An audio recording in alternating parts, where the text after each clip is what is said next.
Entonces, en nombre de la Escuela EALDES, la Escuela de Negocios EALDES, le doy a todos la bienvenida a esta webinar, una herramienta que utilizamos en la escuela para dar algunas pautas de cómo trabajamos en la escuela.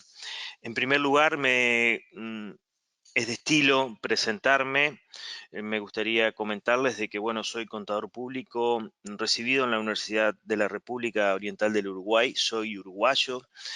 Tengo una larga trayectoria como docente. Aproximadamente estuve 25 años en la Universidad de la República del Uruguay. Soy responsable académico de las cátedras de contabilidad de costos y costos para toma de decisiones de la Universidad de Montevideo, así como también doy en la Escuela de Negocios, de la Universidad Católica del Uruguay y en la Escuela de Negocios del IEM en Uruguay he participado en algunas oportunidades. Una larga trayectoria como docente, participando en varios congresos de costos, en congresos de gestión, a nivel internacional, como expositor, como evaluador de propuestas de los congresistas. Y bueno, ahora hace aproximadamente 3 años soy autor de un libro de costos que tiene que ver con costos que se llama Costos de la teoría de la aplicación, junto con unos colegas uruguayos y unos colegas argentinos, un libro que es referencia para la materia en Uruguay y en Argentina. Por otro lado, no solo el bagaje académico que forma parte de mi pasión y de mi vocación, porque siempre me presento como docente universitario y contador, docente vocacional y contador por selección. Tengo un bagaje muy importante en lo que es la experiencia empresarial. Em, en esa experiencia empresarial he trabajado en muchas multinacionales a nivel Uruguay, como fábricas nacionales de cerveza, empresas básicamente productoras de cerveza, empresas de servicios hospitalarios. Trabajé en Kimberly-Clark como controller de Uruguay. Kimberly-Clark, por si no la conocen, quizás se conoce más por su producto Kleenex o protección femenina Days o Huggies, los pañales. Luego también estuve participando como controller en RCI, que es una cadena de hospitalidad. Allí tuve una posición regional, dependiendo de mí, 5 países: Venezuela, Colombia, Brasil, Argentina y Chile, y obviamente Uruguay. Tuve la posición regional de todo Sudamérica para esta compañía. También estuve en el mundo de la minería y actualmente soy socio del estudio Gestión Empresarial en Uruguay, en el cual es, por así decirlo, mi última actividad. En lo que es también mi formación académica, le debo señalar que tengo un MBA hecho en la escuela EALDE y un máster en Dirección Comercial y Marketing en la escuela EALDES, en donde, bueno, puedo señalar por así decirlo, con mucha propiedad, que es una escuela que, bueno, aposté a ella y, y bueno, no solamente hice el MBA, sino que también después hice un máster en comunicación y medios, y en esa oportunidad fui invitado a dictar clases en la escuela y bueno, dicto varias materias hace ya varios años. Entonces, reitero a todos, a las 126 participantes que están en este momento, la bienvenida a esta webinar de metodologías para elaborar presupuestos y planes de inversión. Que repito, va a tener mucho de lo académico y la formación profesional que tengo, pero también va a recoger mucho de la experiencia profesional que tuve, que es un equilibrio que uno tiene que tener en todo momento. Experiencia que, como les decía, data desde industrias, empresas de servicio, empresas de vacaciones, o minería, o servicios de gestión financiera, como es la que estoy actualmente al frente del estudio de gestión empresarial en Uruguay. Empecemos entonces a trabajar y a avanzar en lo que es esta webinar. En primer lugar, eh, cuando una empresa comienza la aventura de desarrollar presupuestos y planes de inversión, hay que señalar una de las metodologías más importantes que hay que hacer, y que tienen que ver con el efecto cascada, como le doy yo en llamar. El efecto cascada significa comenzar desde la parte desde la parte superior y derramar a lo largo y empapar toda la te- la- la técnica de presupuestación hacia la empresa. Por eso, el primer elemento que debemos analizar es el marco económico y político en el cual la empresa está trabajando.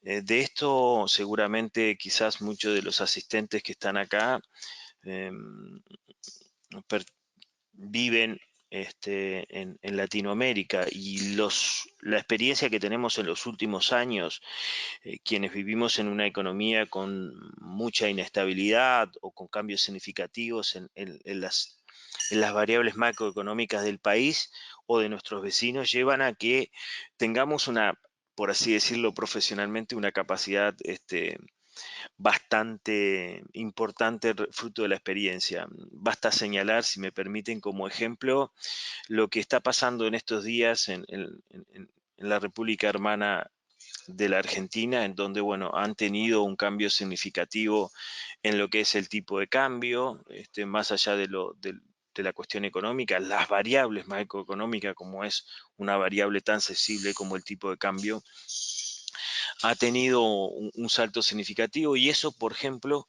que no queda solamente en Argentina, sino que ha tenido algunos impactos con las relaciones comerciales con Chile, y ha tenido algún impacto con las relaciones comerciales con Uruguay, por ejemplo. ¿Sí? Entonces, es importante señalar, eh, empezar cualquier análisis de presupuesto y, y implementación, las variables macroeconómicas del país.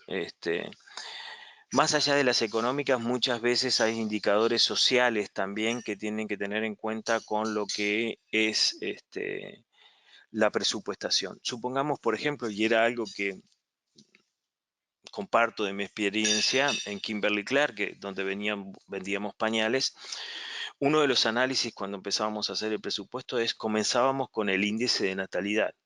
Sabiendo cuál era el índice de natalidad previsto para la economía en la cual íbamos a hacer el presupuesto, eh, por ejemplo en Uruguay, que era un indicador bastante estable, sabíamos la cantidad de niños que nacían por mes y hasta la anticuación a lo largo del año que tenía esa variable de nacimientos.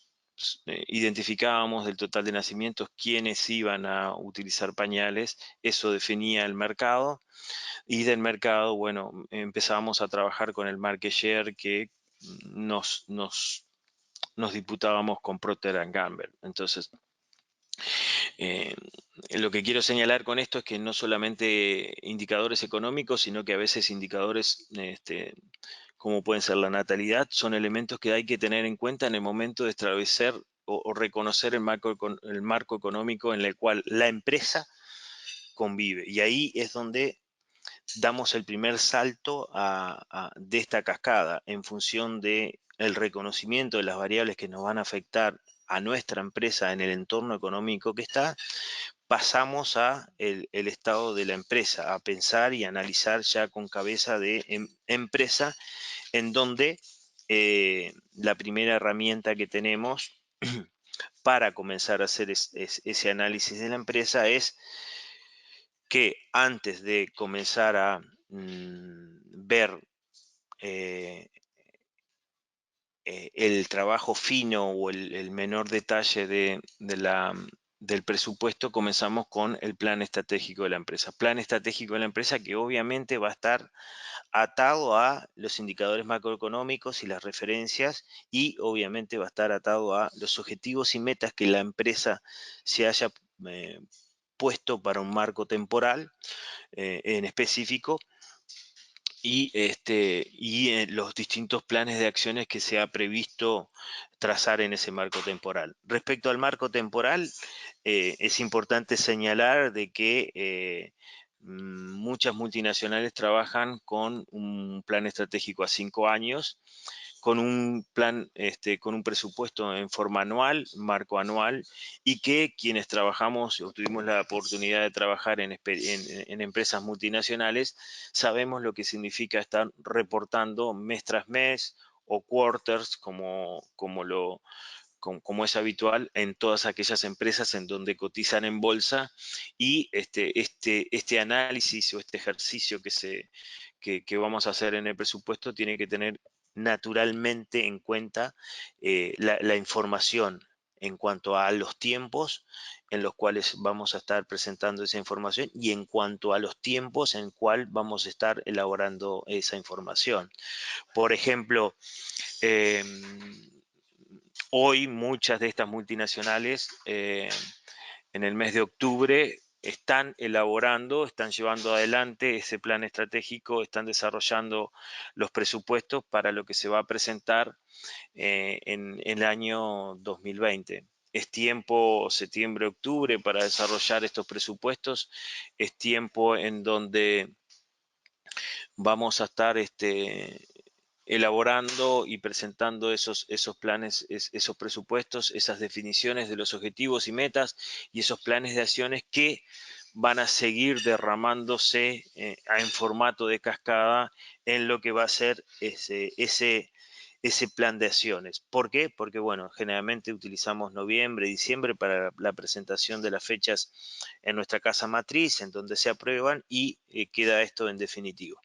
Esto a nivel de multinacional en caso de empresas multinacionales, pero recordemos que existe, y en Latinoamérica es significativo, empresas que son nacionales, de mediana dimensión, donde no tienen endeudamiento y donde sus propietarios son los que quieren saber esta información o quieren obtener la información de lo que se prevé o de lo que se va a establecer como rumbo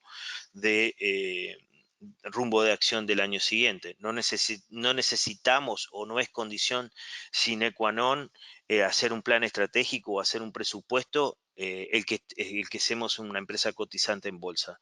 Eso es un mito que muchas veces voy a... lo trato de sacar, no necesariamente las empresas cotizantes en bolsas son las que tienen que llevar adelante el presupuesto. Empresas familiares, nacionales, la herramienta es significativamente buena más allá de la condición de cotizante o empresa pública que tenga. Entonces, continuamos con ese descenso de la cascada y vamos a empezar a trabajar en lo que es el plan de acción de la empresa, los planes de acciones de la empresa, ¿sí? En donde allí voy avanzando en la presentación. Sí. ¿Cómo, cómo establecer ese plan de acción? Bueno, aquí yo sugiero 4 fuentes de información que tenemos que tener en el plan de acciones para luego consolidar en un presupuesto. Obviamente, cualquier empresa, independientemente del rubro que tendrá su presupuesto de ventas, ¿sí? Nuestra proyección para el año 2000 de lo que vamos a vender, recordando de que venimos de un mercado que vamos a participar en determinada proporción del market share o el mercado que vamos a copar, porque siempre vamos a tener competencia. El segundo elemento que tenemos que tener en cuenta es los presupuestos de producción. Y señalé, y hace instantes estaba viendo la presentación, cuando hablamos de producción y quizás el icono de la gráfica nos muestre un proceso productivo industrial, la producción se puede y se debe asimilar para el caso de empresas de servicio también, ¿no? Sí, hablando de que muchas empresas de servicio hacen un proceso productivo. no sé, piensen ustedes en lo que es un hospital, un sanatorio, o alguien que tiene que ver con la salud, eso también es un proceso productivo. Lo que tenemos de diferente e impacta significativamente entre empresas industriales y empresas de servicio es la ausencia del factor de costos materia prima, y eso impacta en las características de los requerimientos financieros de caja, que van a estar sí o sí siempre vinculados con los presupuestos de venta, porque voy a tener ya sea mi producción o mi prestación de servicios en función de las ventas presupuestadas por la empresa para el año que viene, ¿sí? Entonces, más allá de que estoy poniendo como dato el realizar presupuestos de producción, debemos tener en cuenta que pueden ser presupuestos de servicios, ¿sí?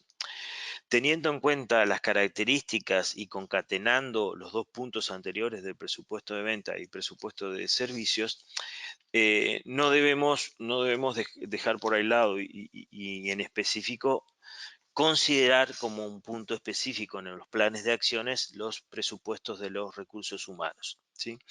Seguramente con mayor relevancia lo tendrán las empresas de servicio por la característica de su prestación de producto, y va a estar atado en función de, por ejemplo, el equipo de ventas, cuántas personas deseo tener en el equipo de ventas, cuántas personas deseo tener en el equipo de producción y cuántas personas van a hacer este plan de acción o llevar a cabo el plan estratégico. Por ahí no estamos hablando de volúmenes significativos de contratación de personal o desvinculación de personal, sino que por ahí estamos hablando de una persona o dos personas que tengan que ver con lo estratégico de la empresa, ¿sí? Bien, teniendo en cuenta entonces todas estas aristas que tienen que ver con el presupuesto de ventas, que se desparrama o desciende con el efecto cascada que vengo citando desde el principio en presupuestos de recursos humanos y presupuestos de producción, vamos a tener un elemento que en el momento de la elaboración de los planes de acciones es fuente de información necesaria que tiene que ver con la información del pasado, ¿sí? Y quiero ser muy enfático en cómo, o ser muy claro con todos ustedes en cómo utilizar esta información pasada. La información pasada es fuente de información, pero no es una con la cual nosotros debamos proyectar el futuro. ¿Qué quiero decir con esto? Si en este año estamos cometiendo determinadas ineficiencias en el proceso productivo, no debemos proyectar esas ineficiencias al futuro. Se supone que cuando estamos elaborando un presupuesto de producción nueva, vamos a analizar la forma de trabajar y vamos a apuntar a una eficiencia distinta. El proyectar los errores del pasado hacia el futuro basados en la información pasada es un error bastante común y que la simplificación lleva a que eh, se vea menoscabada la herramienta del presupuesto. Por lo cual, permítanme también señalarles a todos ustedes que atento o tengamos mucho cuidado cuando leemos, obtenemos la información pasada, ¿sí?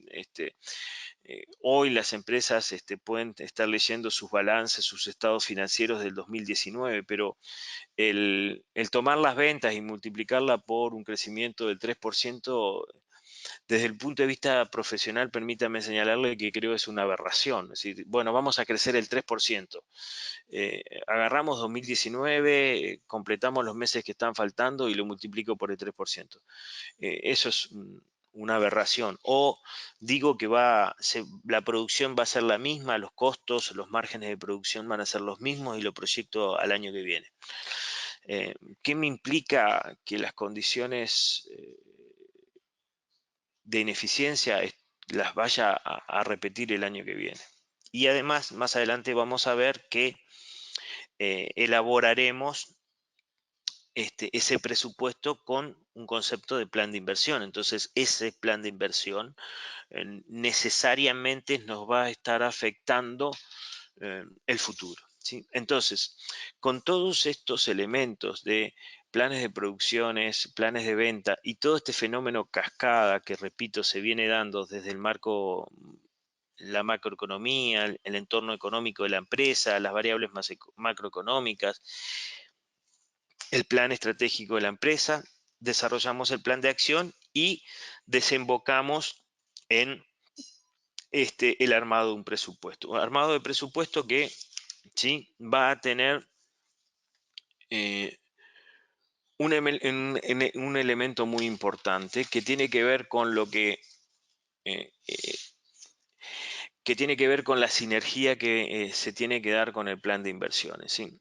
Cuando hablamos este, de finiquitar un presupuesto, hay una concatenación, y lo quiero simbolizar con las flechas verdes que ustedes están viendo en esta presentación, con el plan de inversiones, que viene establecido desde el punto de vista del plan estratégico.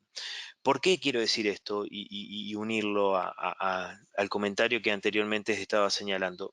Si existe un plan de inversión, eso significa que vamos a hacer una erogación significativa, vamos a cambiar determinada forma de trabajar, ya sea de nuestra forma de distribuir nuestras ventas, que va a impactar en la venta, de nuestra forma de prestar, de producir, hacer la producción, un nuevo equipo para mejorar los tiempos, con ahorros de costos en cuanto al consumo de la materia prima, ahorros de costos en cuanto a los recursos humanos, o disminuciones de los planes de mantenimiento, el cargo fabril de la planta.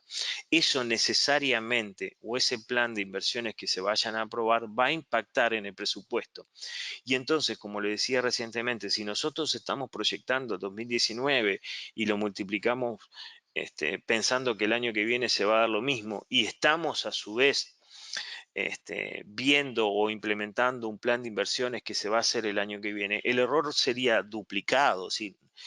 Omitimos o proyectamos el error del 2019, pero omitimos el escenario nuevo que en las distintas áreas de la empresa nos pueden ocurrir por la incorporación de un plan de inversiones. Y ese plan de inversiones va a impactar en los distintos renglones o estados o informes que nosotros vamos a realizar en el momento de presentar un presupuesto. Si yo estoy hablando, por ejemplo, de que, permítanme un ejemplo, voy a comprar una nueva maquinaria para cambiar mi forma de producción, eso significa que mi cuota de amortización del presupuesto del año que viene, es decir, la pérdida por el deterioro o el consumo del bien de uso diferido que es la maquinaria, me va a impactar en la forma en la cuenta de resultados amortización. Si esa máquina va a estar generando una optimización de mis recursos, de factor de costo de materia prima, eso tiene que cambiar en la ecuación de la forma de elaborar mi presupuesto o los recursos humanos. Todo eso se da en forma concomitante y se genera un circuito en donde tengo que estar corrigiendo presupuestos y plan de inversión en forma concomitante y viendo cómo estos interactúan, y allí este, eh, insertar un plan de inversión en un presupuesto hace que se modifique sustancialmente, y a veces los planes de inversiones son modificados porque el objetivo no cumple en su totalidad. Entonces, importante recordar esta interacción entre el presupuesto y el plan de inversiones, porque están ensamblados unos a otros de forma tal de que tienen una iteración importantísima. Ahora, ¿qué vamos a sacar luego de esta de esta como producto para presentar, ya sea a nuestros propietarios, a los dueños de la empresa, o a nuestra casa matriz, por así decirlo? Bueno, los formatos lo puedo definir por los estados financieros, ¿sí? Los estados de resultados, el estado de situación patrimonial y el estado de origen de aplicación y fondos. Pero quiero también señalarle lo siguiente: estos son títulos de una forma de presentación que fue estandarizada fue estandarizada a partir de las normas internacionales de contabilidad que nos han impactado a todos los países, España y toda Latinoamérica, por lo cual muchas veces el output de información de los presupuestos tienen que ver con este mismo tipo de salida. Pero cabe señalar que muchas veces las casas matrices o los propietarios de la empresa desarrollan estados o modelos financieros a medida, en donde ponen énfasis en determinado formato, en determinado nivel de apertura, ¿no? ¿Sí? Pero básicamente podemos englobar que lo que nosotros vamos a sacar como output de información luego de hacer un presupuesto son los estados de resultados, los estados de situación patrimonial y obviamente un estado de origen de aplicación de fondos. Importa esto porque obviamente si tengo un plan de inversión que significa como tal la inversión un salto significativo en una un salto significativo en la determinación de los fondos de la empresa, tengo que tener un estado de origen de aplicación de fondos para ver cómo voy a pagar eso o también ver si en el caso de ser necesario, si no lo puedo hacer con fondos propios, me voy a endeudar. ¿Correcto? Bien, por otro lado, la instancia de ver cómo evaluar esos distintos planes de inversión, ¿sí? A nivel académico tenemos básicamente eh, cuatro alternativas para evaluar los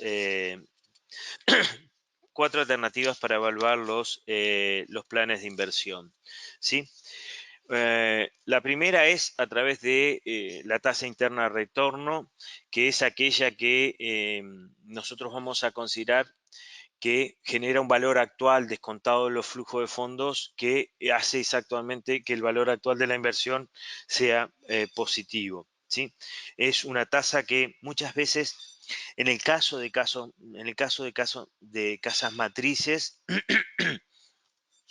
bien establecida a nivel global o a nivel mundial, y recuerdo en alguna experiencia en alguna de estos tipos de empresas que yo le decía, en donde muchas veces eh,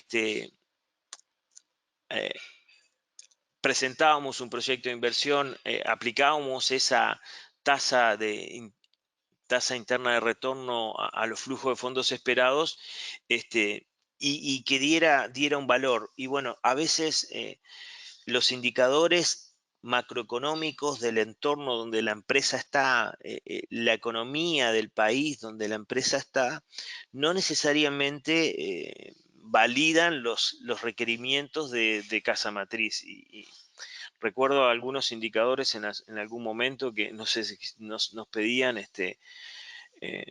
un 12% y nosotros en el mejor de los casos en un proyecto grande que hicimos para, para Argentina no llegábamos al 8%. Entonces, bueno, también ahí aparece el rol de alguien que tiene que ver mucho con el ser el articulador de todo esto, de articular el plan estratégico y armar el presupuesto que tiene que ver con el controller de la empresa, ¿no?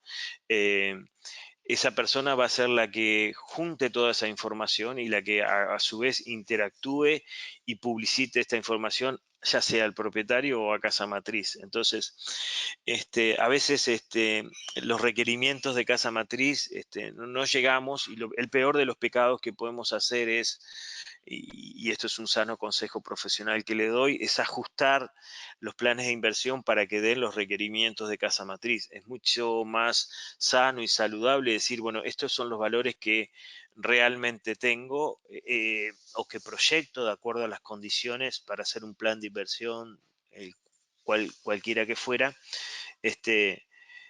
y ir y golpear la puerta de un baño de honestidad que es mucho más sano, ¿no? Porque lo que veremos al final es una mentirita de patas cortas, por así decirlo, ¿no? La segunda alternativa que se utiliza para la evaluación del plan de inversiones es el balón presente neto, que es el flujo de descontados de esta inversión, ¿sí? Que derivan de ser descontado a esa tasa de retorno que nos requieren, y que va a determinar. ¿Cuál es la regla de aceptación en este caso? Bueno, siempre esperamos que el valor neto, el valor presente neto de una inversión sea mayor a cero, ¿no? Descontado de la tasa requerida por nuestra casa matriz, ¿sí? El requerimiento como regla de aceptación que necesitamos en el caso del valor presente neto es que, bueno, este valor de positivo. Omití, perdón, ahora que hablo de la regla de aceptación, en el caso de la tasa interna de retorno, esta tasa debe ser una tasa superior a la que nos requiere o que nos demanda la tasa de rendimiento requerida por casa matriz, ¿no? Teniendo en cuenta todos los impactos de el endeudamiento que vayamos a tener, la tasa por la cual nos vayamos a endeudar, y o si lo utilizamos con escenarios de flujos propios, va a cambiar significativamente, ¿sí? El tercer criterio tiene que ver con lo que se llama la relación costo-beneficio. La relación costo-beneficio es un simple coeficiente entre los valores actualizados de lo que la inversión en sí mismo trae, dividido el valor actual de los retornos que vamos a obtener de esta inversión. Es un ratio bastante sencillo y obviamente es una división de la inversión, repito, dividido el flujo del beneficio, el beneficio dividido el costo de esa inversión, y generalmente lo que se le pide es que este ratio, este cociente sea mayor que 1. En lo que es mi experiencia profesional, cuando he trabajado en este tipo de proyectos o planes de inversiones que he tenido que prestar, muchas veces las casas matrices utilizan los dos primeros, pero es interesante utilizar la relación costo-beneficio a los efectos de poder darse un pequeño baño de realidad, para tener una primera aproximación de esto. Si, bueno, si el flujo dividido esto ya me da mayor que 1, puedo seguir avanzando, ¿no? El cuarto de los criterios que utilizamos, que se utilizan a nivel empresarial y que son informados también estudiados a nivel académico, es el periodo de repago. Este periodo de pago se define como el periodo en el cual el flujo de beneficios esperados recupera o paga, por así decirlo, la inversión inicialmente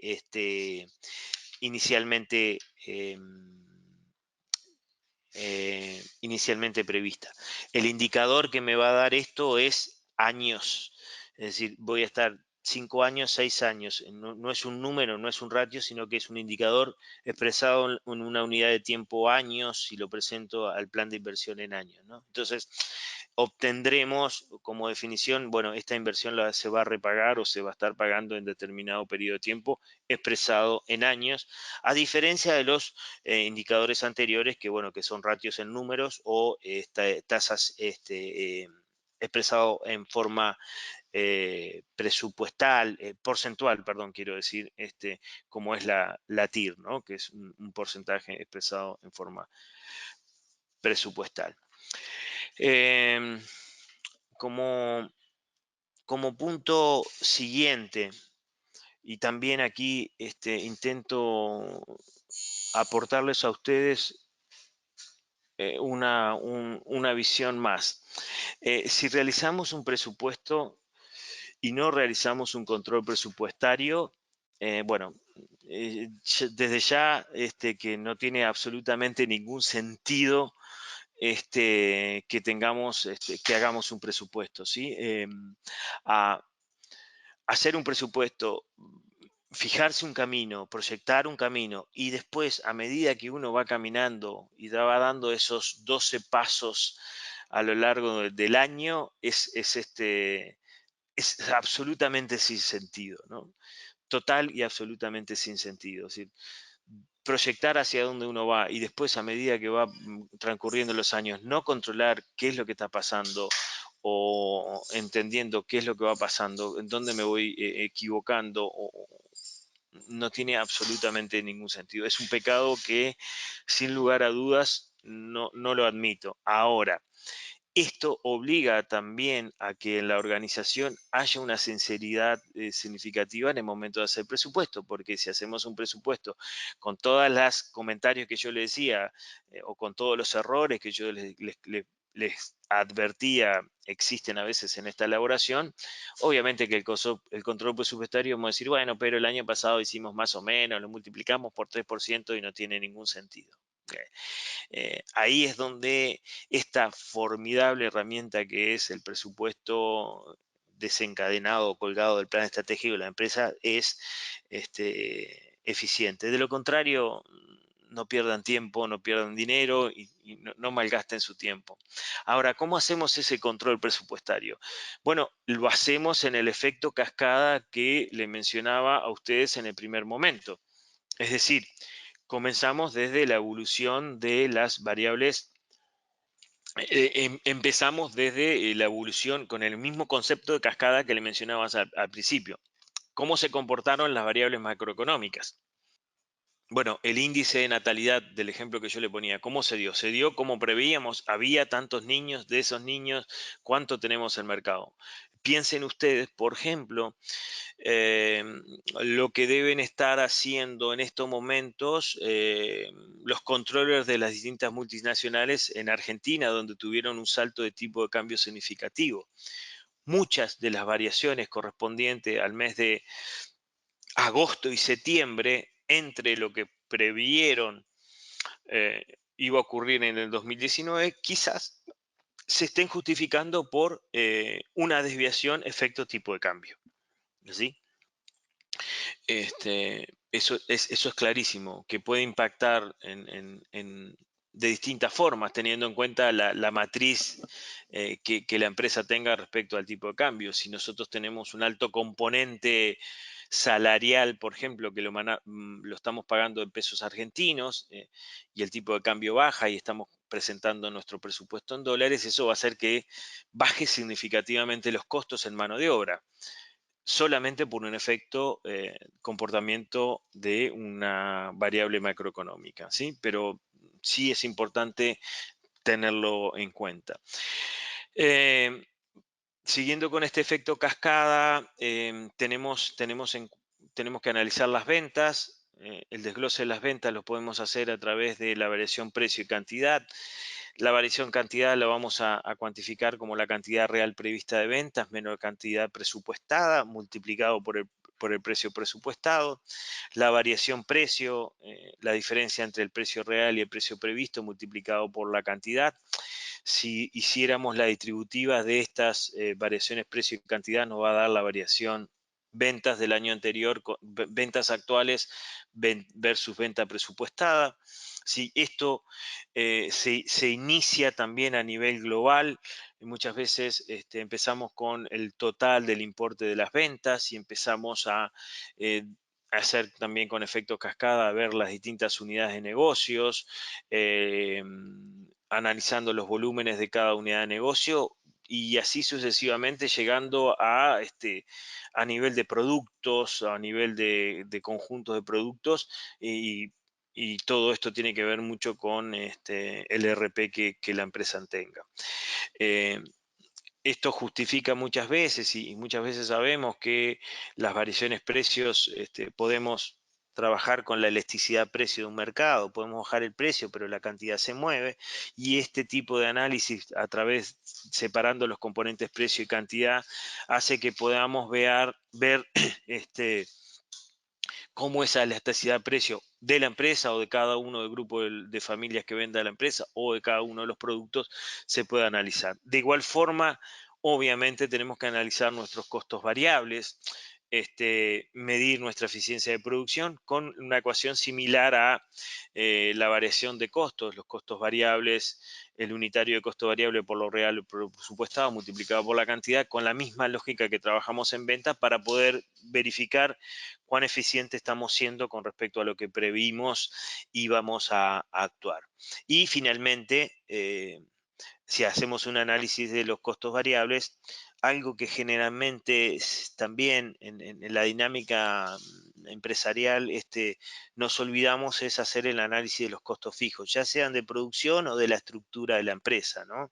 A veces queda este análisis de control presupuestario solamente en un renglón, bueno, cuánto varió ventas respecto a, perdón, cuánto varió el costo de administración, un costo típicamente fijo con respecto a lo que habíamos previsto. Muy bien, entonces, esto es por aquí lo que tenía como intención darles, realizado en aproximadamente 42 minutos de... 42 minutos reales, tenía previsto 45 minutos, por lo cual, haciendo uso de esto del control presupuestario, estoy con una eficiencia de 3 minutos. Pero vienen ahora una instancia en donde primero les agradezco la presencia en nombre de ALDE y de la materia que dicto, por vuestro interés en participar en esta webinar. Y me gustaría darles estos 15 minutos restantes para que los 195 asistentes que están presentes, que hasta ahora han sido muy gentiles en cuanto a decirme que el sonido estaba bien, plantearles un tiempo de preguntas, por lo cual, si van al icono preguntas, al igual que estuvieron hasta ahora diciéndome que el sonido andaba bien, los invito a que, bueno, me tiren algunas preguntas y pueda yo responderles a ustedes en estos minutos, inquietudes que tengan desde lo puntual de la webinar o lo académico. Así que adelante a todos, les veo y intentaré responderles las preguntas. Fernando Blanco me plantea el presupuesto base cero. Fernando, una de las cosas que mencionaba como error era que tomábamos la información pasada y la proyectábamos. El presupuesto base cero es hacer el presupuesto sin considerar las condiciones y con características refundacionales de la empresa, es decir, hacer todo desde cero, comenzar con un estudio de cada una de las etapas y las áreas de la organización. Es una técnica que tiene una suerte de beneficio en cuanto a que no vamos a proyectar los errores, pero es altamente costosa en cuanto a la realización de la misma, ¿sí? Espero, Fernando, haberte respondido. Luis Fernández me pregunta, Luis Fernández, ¿en tu experiencia es factible crear un presupuesto de abajo hacia arriba en lugar de cascada? Luis, exactamente... creo que si lo haces de esa forma no vas a tener buen resultado. El escenario va a ser de que te va a ir muy mal, muy mal, muy mal. Primero porque no tenés visualizado hacia dónde va la empresa y eso lo necesitas en las metas y los objetivos de la empresa, ¿no? Quizás, Fernando, en pequeñas empresas en donde el propietario te plantea, bien, mira, el año que viene decido llevarme $1.000.000. A veces ese tipo de elaboración del presupuesto partiendo desde el resultado hacia atrás, los gastos y las ventas, se hace. Pero ¿qué pasa en ese caso, Fernando? Luego de eso, tú tenés que presentar ese presupuesto. Es decir, el renglón de resultados es el último y vas desde el resultado hacia arriba, pero igual tenés que validar las ventas. Y cuando le digas al propietario, bueno, si te querés llevar $1.000.000, tenés que vender 125 millones de dólares, te va a decir, nah, no puedo. Bueno, si vendés 100, te va a pasar que el resultado se te va a cambiar en esa forma. Entonces, es un camino largo, pero a veces en algunos casos se hace, ¿sí? Luis, espero haber evacuado tu consulta. Yanni me pregunta, ¿se puede realizar un presupuesto basado en ingresos y no en cantidades desde Chile? La venta, el ingreso es precio por cantidad, Yanni. Son dos variables. Obviamente puedes poner un volumen en dinero, pero ese es fruto de precio y cantidad. Y cuando después empieces a analizar qué es lo que te está pasando, te va a pasar o que el precio fue mejor de lo previsto, la cantidad mejor de lo previsto. Entonces, ahí el tema, si me permitís, hacer el esfuerzo y multiplicar cantidad por precio para obtener eso, ¿sí? Hugo Fernández me pregunta, ¿calcular el costo de cada una de las actividades y las inversiones planteadas? Sí, condición sine qua non, necesaria hacerla, evaluar cada uno de los equipos o lo que vamos a incorporar. Y la cuantificación a veces es, sí, a través de la metodología EVA, sí, sí, sí, por supuesto, sí, sí, sí, sí. El EVA puede formar parte, eso me está preguntando Otto, el EVA puede formar parte de una de las herramientas que podemos utilizar en la elaboración de un presupuesto, ¿sí? Sí, Otto, sí, sin lugar a dudas. Jorge Mario Arellano dice, ¿qué metodología recomienda para presentar ante proyectos para justificar la inversión en una máquina o nuevos productos? Bien, esto me lo está preguntando Jorge Mario o Álvaro Matías, por ahí se me confundió. Álvaro, yo creo que las evaluaciones de las inversiones, las más utilizadas, las más eficientes son el TIR y la VAN, ¿sí? Buscar el TIR que te dé aprobado ese presupuesto, que sea mayor de una tasa de requerimiento que puedes tener, y el VAN. Respecto a esa tasa interna de requerimiento, recuerden siempre que ustedes tienen que tener en cuenta lo siguiente. En el marco económico en el cual ustedes estén trabajando, es la primera referencia que tienen que tener, es decir, cuál es la tasa de los valores públicos en la economía que ustedes están trabajando. Eso más una prima de riesgo es lo que seguramente se le va a requerir a cualquier plan de inversión. Si hoy, no sé, en el entorno donde yo estoy, estamos en una tasa, una deuda pública que nos paga el 4%, más una prima de riesgo de otro 4%. En mi caso, cualquier proyecto que se fuera a hacer o que vaya a presentar, le debería exigir no menos de no menos de 8%. Obviamente que el inversor puede aumentar la prima de riesgo y así sucesivamente, ¿no?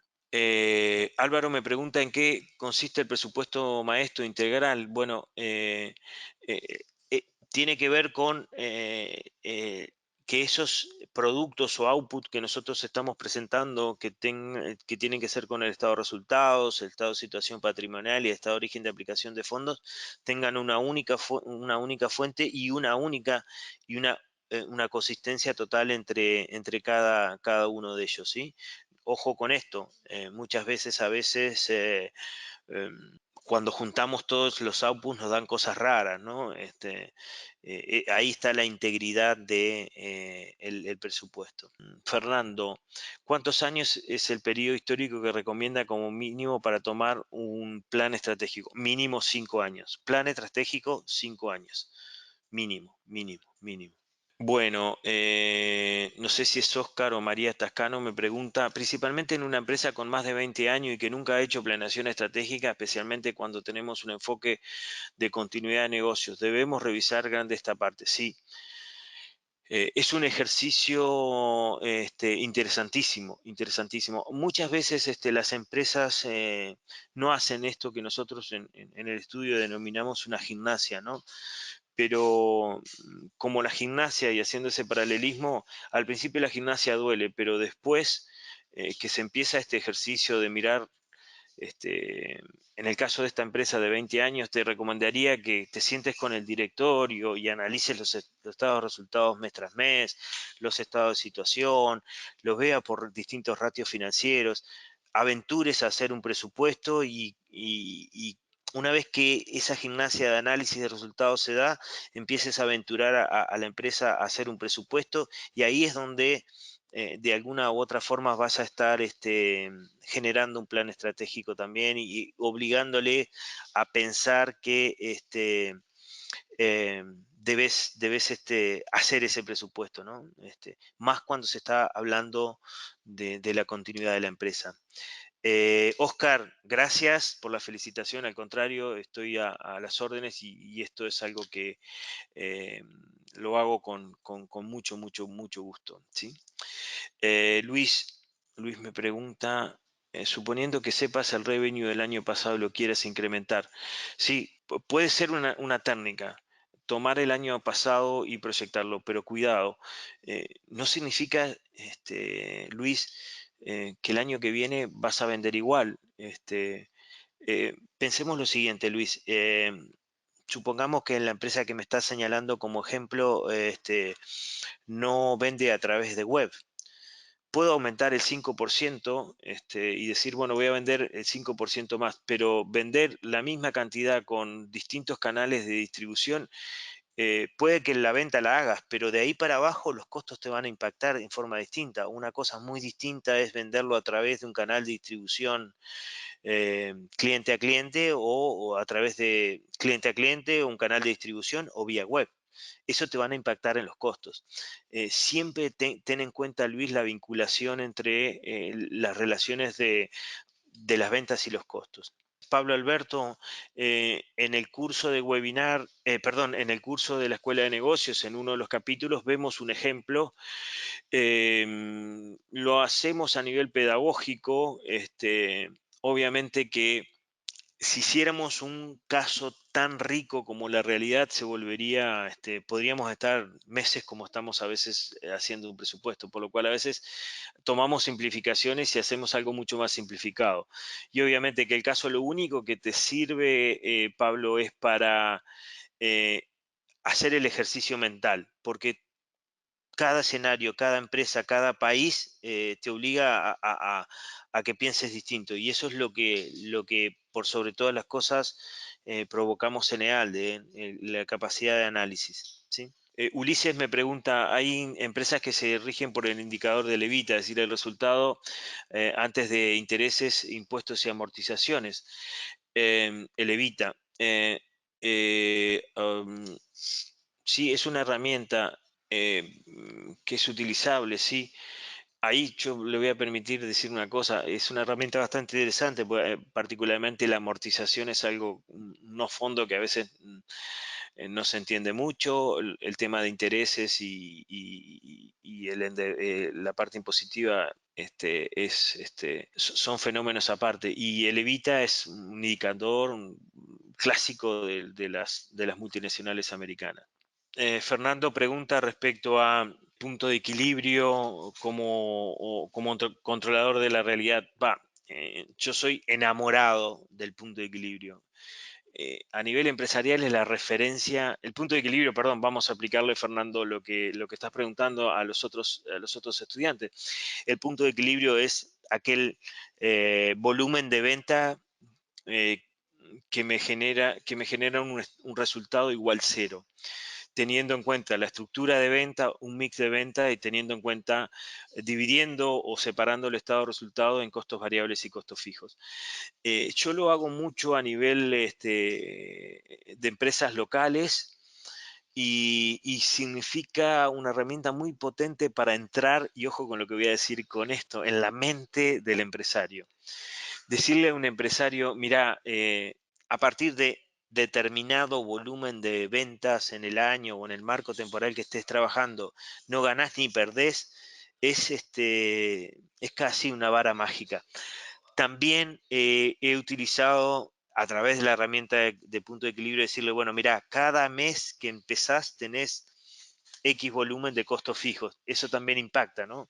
Saber que todos los meses tenés $150.000, $200.000 de costos fijos y que el primer día sabes que se van a dar y que tenés que lograr un volumen de venta para cubrir de pique esos costos fijos, después el margen, es un ejercicio mental excelente que en el estudio, aquí en gestión empresarial en Uruguay, lo hacemos y la verdad ha sido muy gratificante como profesionalmente. Siempre lo hablamos con mi socio a este tema y bueno, hay que empoderar, hay que darle esa información a la gente los propietarios de la empresa. José Sánchez me pregunta, ¿cuál es la herramienta para hacer un seguimiento del presupuesto para ir de manera correcta? ¿Y qué relación tiene con el flujo de caja? Herramientas hay muchas, software hay muchos, RPs, hay muchos que van calculando esto en forma automática. eh, SAP Business One, Oracle, por decir los más grandes, uno incluye el presupuesto y va sistemáticamente controlando cómo va la realidad con esto. Después, desarrollar eh, a través de bases de datos inteligentes, esto se puede hacer. Demora. En todo esto, lo que siempre pasa es que la casuística de cada una de las empresas es distinta. Entonces uno desarrolla una solución y no puede copiar y pegarla en otra, ¿no? Eso es lo que, lo que generalmente ocurre. Respecto a la integridad del flujo efectivo de caja, sí, por supuesto, Sánchez. Una cosa está totalmente unida a la otra, ¿no? Y bueno, eso es lo importante de compartir la integridad del presupuesto. Luego hay una pregunta. Bien, sí, no, es Brian. Me comenta Brian que errores respecto a que en Perú están en un proceso de recesión con problemas políticos que afectan la economía.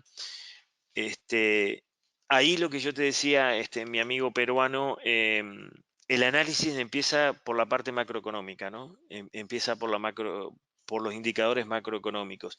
Si estamos en una economía enlentecida, de una directa o indirectamente nos va a pegar en nuestra empresa. Y cuando hacemos el control presupuestario, una de las cosas que tenemos es decir, bueno, todo se desinfló, todo se pinchó, y nos pega en la empresa. Por cierto, amigo peruano, no sé si es consuelo de tontos, pero a varios países que estamos en la misma situación, ¿no? No solo en estancamiento, que sino en algunos países estamos en recesión con PBI que está descendiendo todos los años, ¿sí? Creo que hay algunos países aislados en Latinoamérica que están dando indicadores positivos, pero todos estamos em, en condiciones igual. Bien, luego tengo agradecimientos de Álvaro, de Ronnie, de Alejandra, de Otto, de Juan Carlos, de Juan Herrera, de Alfredo, de Ulises, de Matías, de Susana, de María Clara. No, queridos participantes del webinar, al contrario, el agradecido soy yo en que hayan dispensado este tiempo para esto. Gracias por las felicitaciones y al contrario, en EALDE tenemos la vocación de enseñar, la vocación de formar a quienes integran nuestra escuela. Les digo, como les dije al principio, hice un máster en EALDE, un MBA, después hice uno de comercialización y medios, y puedo decir con propiedad que es una escuela de negocios que vale la pena apostar y que si están pensando en ella, les recomiendo que lo hagan. Y quizás, obviamente, como docente, como profesor, los encuentre por ahí editándole a alguna clase. Entonces, siendo 3 minutos pasada la hora prevista, la variación positiva que te digo de 3 minutos de las preguntas, ahora me quedan una negativa de 3, por lo cual me da 0. A todos ustedes, muchísimas gracias. Les invito a bueno, se contacten con el equipo de ALDE para analizar la posibilidad de participar en nuestra escuela de negocio. Muchísimas gracias a los 167 asistentes y un verdadero placer haberles participado de esta webinar desde mi tierra natal, la República Oriental del Uruguay, y a los amigos de Costa Rica, Ecuador, etcétera, México, Perú y bueno, todas las partes del mundo. En este mundo tan global, les agradezco a todos vuestra participación. Chile, por favor, nuestros amigos Chile. Un abrazo grande a todos los amigos, reitero, y hasta pronto. Gracias por participar.